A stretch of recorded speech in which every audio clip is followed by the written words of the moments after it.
দর্শক, এই মুহূর্তে কাকরাইল এলাকায় রয়েছেন সহকর্মী আবু সাইদ অপু। সরাসরি যুক্ত হচ্ছি তার সাথে।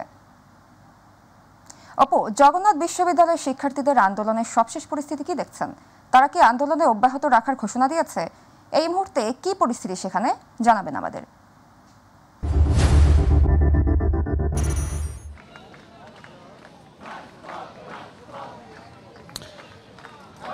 সাবরিনা, আপনাকে ধন্যবাদ। আপনি যেমনটি জানতে চেয়েছেন, জগন্নাথ বিশ্ববিদ্যালয়ের শিক্ষার্থীদের যে কর্মসূচি, সেই কর্মসূচি এখনও চলমান রয়েছে এবং তাদের দাবি আদায় না হওয়া পর্যন্ত তারা আসলে রাজপথেই থাকবেন এবং যতক্ষণ না আসলে দাবি পূরণ না হবে ততক্ষণ তারা রাজপথ ছাড়বেন না, এমনটি কিন্তু তারা ইঙ্গিত দিয়েছেন। তারই ধারাবাহিকতা কিন্তু আজকে ঠিক তৃতীয় দিনের মতো কাকরাইল মোড়ে অবস্থান নিয়েছে জগন্নাথ বিশ্ববিদ্যালয়ের শিক্ষার্থীরা। আমি যদি একটু মমিন হোসেনের ক্যামেরায় যদি একটু আমরা দেখাতে চাই যে শিক্ষার্থীরা এখানে একদম কাকরাইলে একটা ব্লকেট কর্মসূচি তারা পালন করছেন এবং তারা এখানে সব সড়ক অবরোধ করেছেন এবং বিভিন্ন এলাকা থেকে যারা জগন্নাথ বিশ্ববিদ্যালয়ের শিক্ষার্থী রয়েছেন তারা কিন্তু আসলে এই আন্দোলনের সাথে সম্পৃক্ততা প্রকাশ করেছেন।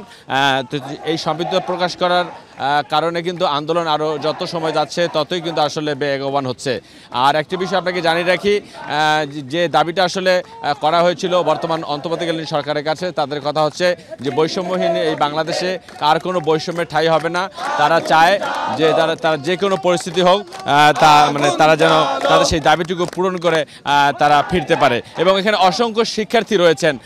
আমরা যদি একজন শিক্ষার্থী রয়েছেন, আমরা একটু তার সাথে একটু কথা বলতে চাই। আপনারা এখানে আন্দোলন যে কর্মসূচি পালন করছেন, সেই দাবিটা আসলে আপনাদের এখন মূল প্রেক্ষাপট দাবিটা কি আসলে? আচ্ছা, আমাদের দাবি প্রথমে ছিল ৩টা, যেটা এখন 4টাতে পরিণত হয়েছে। তো আমাদের প্রথম যেই 3টা দাবি ছিল, প্রথমটা হচ্ছে যে আমাদের 70% আমাদের হল যতদিন না হচ্ছে আমাদের 70% শিক্ষার্থীকে আবাসন ভাতা দিতে হবে।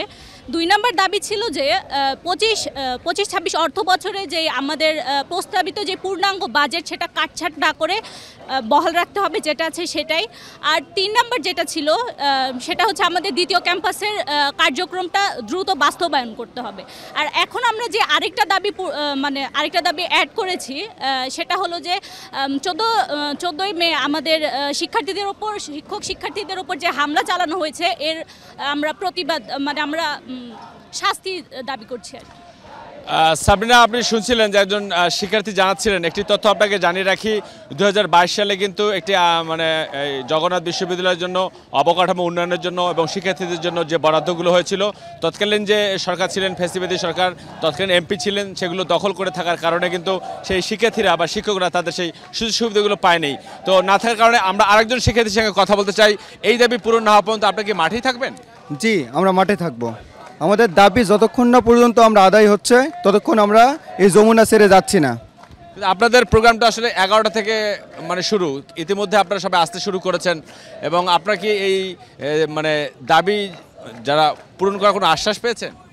না, আমাদের এখন পর্যন্ত ওরকম পূর্ণাঙ্গভাবে সেরকম কোনো আশ্বাস দেওয়া হয় নাই বলে তো আমরা এখানে অবস্থান করছি। আমাদের ওই রকম আশ্বাস দেওয়া হলে আমরা ডেফিনেটলি এখান থেকে চলে যেতাম। এই ইন্টারিম গভর্নমেন্ট যে কী করছে বোঝা মুশকিল। কারণ হলো আমাদের এ পর্যন্ত আজকে 3য় দিনের মতো জগন্নাথ বিশ্ববিদ্যালয়ে অবস্থান করছে, এরপরে তাদের দিক থেকে কোনো ওরকম লেভেলের আমরা গুরুত্ব পাই নাই। দুঃখিত। সাবরিনা, আপনি শুনছিলেন শিক্ষার্থীদের আক্ষেপের জায়গাটিও। আমরা একটু একজন শিক্ষক প্রতিনিধির সাথে কথা বলতে চাই। আপনারা তো যখন আন্দোলনে নামেন তখন কিন্তু এর আগে কিন্তু ছাত্র শিক্ষক মিলে আপনার জিওসির কাছে একটা পরামর্শের জন্য আপনারা গিয়েছিলেন, একটা প্রতিনিধি দল গিয়েছিলেন এবং জিওসি থেকে কোনো আশ্বাস তারা না পাওয়ার কারণে আপনাদের কর্মসূচি আপনারা চালিয়ে যাচ্ছেন। তো আজকের এই কর্মসূচির মাধ্যমে আপনারা আসলে কি প্রত্যাশা করছেন? আসলে আমাদের ইউজিসির সাথে আমাদের বিশ্ববিদ্যালয়ের প্রশাসনের একটি মিটিং হয়েছিল, কিন্তু তারা জানিয়েছিল যে আসলে বাজেটের ব্যাপারে তাদের কিছু করার নাই, এটা মিনিস্ট্রি ফিনান্স এবং এডুকেশন মিনিস্ট্রির মাধ্যমে আসে। এই জন্য আমরা ইউজিসির কথায় কোনো ধরনের না করে যে তাদের দেওয়ার অসামর্থ্যতা ঘোষণা করেছে তারা, যে এটা আমাদের এখানে কিছু করার নাই, আপনাদের যে 3 দফা দাবি সেটা সরকার থেকে পূরণ করতে হবে। এই জন্য আমরা আজকে এখানে যমুনাতে বিগত 2 দিন যাবৎ ছাত্র এবং শিক্ষকরা সহ অবস্থান করছেন। যতক্ষণ না দাবি মানা হবে ততক্ষণ পর্যন্ত আমাদের এই চলমান আন্দোলন চলতে থাকবে। আপনারা জানেন 11টা থেকে 11:30টার মধ্যে এখানে ছাত্র শিক্ষক সমাবেশ ঘটবে এবং 3:30-3টার দিকে আমরা এখানে ছাত্র শিক্ষক গণ অনশনে থাকবে। ধন্যবাদ। সাবরিনা, আপনি শুনছিলেন যে ছাত্র শিক্ষক মিলে যে আন্দোলন, সেই আন্দোলন তারা চালিয়ে যাবে যতক্ষণ না পর্যন্ত তাদের দাবি পূরণ না হবে, ততক্ষণ পর্যন্ত সেই দাবি তারা অব্যাহত রাখবে।